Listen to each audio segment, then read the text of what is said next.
Welcome into Spilly on the Rocks. This is a crazy one today. All right, so we just got news about an hour ago that there's some Rockies front office changes. So I'll get into that. I'll also break down a play last night that was the most ridiculous play, probably stupidest play I've seen in a long time. Rockies and Dodgers are matched up, so one more game for the Rockies, the final of the three-game series against the Dodgers, and the Rockies have lost now 9 in a row to the Dodgers. Dodgers are just nasty. So, anyways, let's get into the breaking news, and we'll start with a bit of a shocker. So, when I woke up this morning, well, I woke up a while ago, but when I woke up this morning, I saw that the Rockies released a press release that President and Chief Operating Officer Greg Fiesel, a member of the Rockies front office since 1995, will step down at the end of the 2025 season. I've known Greg for a long time, long time. He was originally in marketing and partnerships, and he had grown, for a bunch of years. You've probably seen him at Coors Field. He's basically like the late great Kelly McGregor was about 6'7". Greg Fiesel's about 6'7". And Greg and Dick, they were obviously very close. So this is a big deal. As part of the transition, former Vice President of Corporate Partnerships, Walker Montfort, has moved into the role of Executive Vice President of the Rockies, effective immediately. So he is officially the Vice President of the Rockies today. He will lead the club alongside Fiesel through the transition and will officially assume his responsibilities in January of 2026. So next year, all our responsibilities are going to fall on Walker. Greg has been a pillar of the organization since its earliest days, and Rockies owner, chairman, and chief executive officer Dick Montfort, his leadership and vision helped shape not only the Colorado Rockies organization, but the entire baseball community through the Rocky Mountain region. He has been instrumental in our many successes over the years and has been a strong and steady presence throughout the past 3 decades. I agree with that. Like he really has. He's been there. He's done that. But he also understands 30 years is a long time. In the season, we've talked about this necessary for change. By the way, these things are always so funny. All the comments on Twitter on the side, they're they're just like not loving it. They do not love it. While we thank Greg for his impact, we are excited to turn the page into our next chapter with Walker, continued Montfort. He brings a deep understanding of this organization. He really does. Earned through his 20 years of experience working both within and alongside every department of our operation. It's exactly, I mean, like, no joke. I mean, Walker has worked in every department, like since he was a kid. So like I kind of joke. I call him Tommy Boy, because he's done everything, and he's also the son of the owner. But he has earned every. I think he has earned an opportunity to at least be considered for this role. He offers a fresh, forward-looking mindset, and we're confident his perspective, experience, and leadership will benefit the club in the months and years to come. We'll see. I mean, like I think Walker is open to outside influence, and that is the key. That is the key right here. Who is he willing to bring in from the outside to help? And if that's the case, then this is going to be great. If it's not, if it stays in the same little silo, we'll see where we end up. But there's no question, Walker is, young. I think he's 37 years old.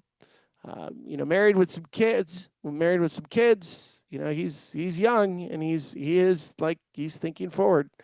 The 2025 season marks Fiesel's 30th with the Rockies, having joined the organization in 1995 as president of sales and marketing.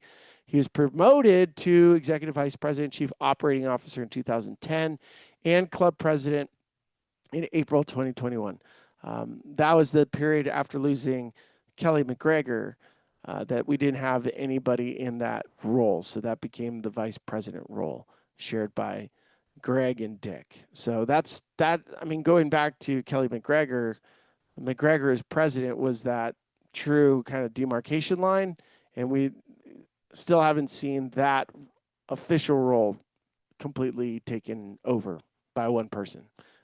So that gives you an idea.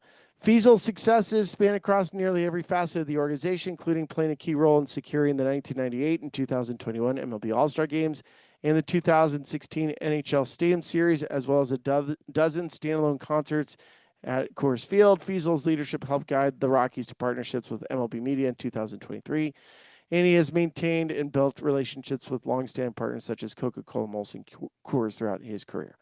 While it's bittersweet to step aside from a job of love, there is something that Dick and I have been discussing for a number of years. So this has kind of been in the making. It's been a privilege to work for this franchise now over 30 years, and I'm incredibly grateful to Dick for the opportunity to help guide and grow the Colorado Rockies. I look forward to working closely with Walker in the coming months to ensure a seamless transition, as well as staying involved with the ownership group as a limited partner and a member of the Colorado Rockies Foundation Board. So that's where Greg is going to be. He's going to remain on the Colorado Rockies Foundation Board, which I'm looking forward to seeing some impact that they're going to have, because there's some things coming down the pipeline which I'm looking forward to. Modford holds more than a decade of leadership experience within the Rockies organization, reporting directly to Fiesel during that time. And since 2015, Montford has served as the club's vice president of corporate partnerships. In this role, he has been responsible for revenue generated through sponsorship sales, through club promotional planning and development, in-game entertainment at Coors Field, and more recently, he has overseen Rockies TV production in partnership with MLB Media. So Greg has been an outstanding mentor to me and a leader whose dedication to the Rockies he has set a strong foundation for all of us to build on. I fully embrace my new responsibility and will be accountable for impacting this organization positively in the short and long term, both on and off the field. Changes like this bring opportunities to evolve. That's the key here, to evolve as a club, and I'm motivated to spearhead that process. At my core, I'm a Rockies fan. He is. My goal is to maximize our resources and ultimately put our club in a position to compete for a championship. Montford began his career with the Rockies at the entry level. He really has. Like, he really did. He started at the bottom of every single department, gaining hands-on experience across multiple departments, including the grounds crew, game day promotions, ticketing, and visiting clubhouse from 2006 to 2009. He officially joined the front office full-time capacity in 2009, and working in minor league operations and player development through 2013. So, yeah, I think it's a good change. Do I love it immediately? No. Do I think it can work? Yes. Did I still want something from the outside? Yes. But do I think this prevents it from happening? Absolutely not. No.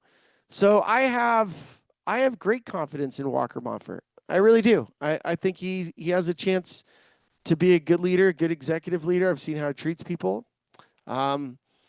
And now you just watch the process. Hopefully, I mean, I'm feeling like there's going to be a transition here, not just from that role, but seeing some outside influence. I feel like we're getting there.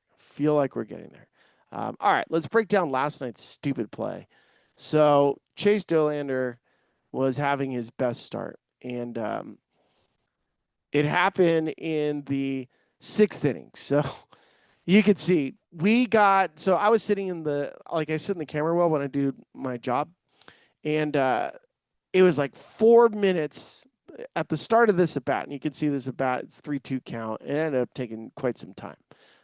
What's quite crazy about it is yesterday's game started about 4 minutes late. 4 minutes late. Because of Dollander wasn't quite ready. Like, he took a little extra time. That 4 minutes may have not led to this. So, and I'm telling you, we know Colorado weather. So legit, like, I think they announced Max Muncy. Then they announced over the score, like the Rockies vision, hey, everybody in the rock pile, rooftop, third deck, hey, severe storm warning, run for cover. All right, run for cover, basically. And it starts like sprinkling in, like, the clouds outside past center field. You could see, like, these things are nasty. They're like super dark. It's one of those crazy Colorado storms. And so this bat started, and Chase is like cruising, It's 0-0. He's matching up again. This is his best start. He's using his sinker more, huge amount of sinkers. He's got 11 ground ball outs, not a lot of strikeouts. I think he had one strikeout. But the curveball, four seam fastball, two seam combo. Who's been seeing that? Who's been seeing that to use for a long time? So he's doing it, right? Like he's doing it. Two seam, four seam, boom, hammer you with the curve. And so Max Muncy's up. It is second and third. There's a walk. There's a walk in there in a single. Two outs on the verge of getting out of it. Couple foul balls. Now the heavens are open up. Mark Rasm, who's the amazing groundskeeper, like legit. Like I know you're talking about Fiesel, 30 years. You cannot lose Mark Rasm. Like that, you talk about one person you can never, ever, ever lose is Mark Rasm, groundskeeper. Mark is signaling to home plate umpire Mark Rippinger, like, dude, like, look, it's coming. Like, stop. Here's the problem. In less than 4 minutes, and this at bat is happening, Mark Rippinger has this terrible position because before a game starts, it's Major League Baseball has control of whether the game is being played or not. If there's any sort of rain delay, it's Major League Baseball, Rockies, and Dodgers. They all have a hand in deciding that. Once the game starts, it is the discretion of the umpire. Okay? The umpire has the discretion. Mark is like, dang, like it's a 3-2, it's 3-2 count two. Like the rain's starting to come down. It's getting really windy. I'm getting drenched sitting in the camera well. And this is what happened. Ends up being a fastball up, pops up Max Muncy. Thairo Estrada's underneath it. It starts dumping even more. And the ball lands right by Michael Toglia. You see that? Like insane. Insane. Like I've never seen anything like it. Both runs score, chance to get out of it, and then they pull the tarp. And then they pull the tarp because it starts dumping. Watch this play on high home. Like I'm sitting right in here in the camera well. I can't see. I look up. I'm looking for this ball in the rain. I can't see it. The ball was supposed to go here. It lands right there. Look at that. It literally landed in Tolia's back pocket. Right there. Right there. Check this view. Here's a simulator.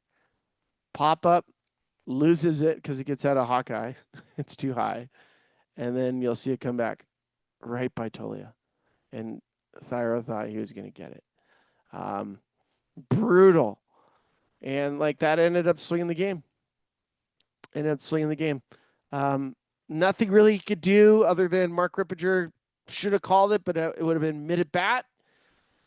It was one of the craziest, dumbest things I've ever seen on a baseball field. I felt really bad. I felt horrible for Chase Dollander. He didn't deserve that. He got tagged with 3 earned runs, even though like none of it was his fault. But yeah, that's baseball. And like a bunch of memes, bunch of like tweets, mean tweets. Oh, this is Rockies season in a nutshell. Yeah, so that one was frustrating, but we'll see. So big day today. Rockies have a chance. Clayton Kershaw's on the mound. If you're around, go see Kershaw pitch. It's against Austin Gomber. And then follow me at SpillyGoat19. Let me know what you think about this change with the Rockies president. And follow the boys at Mile High Sports.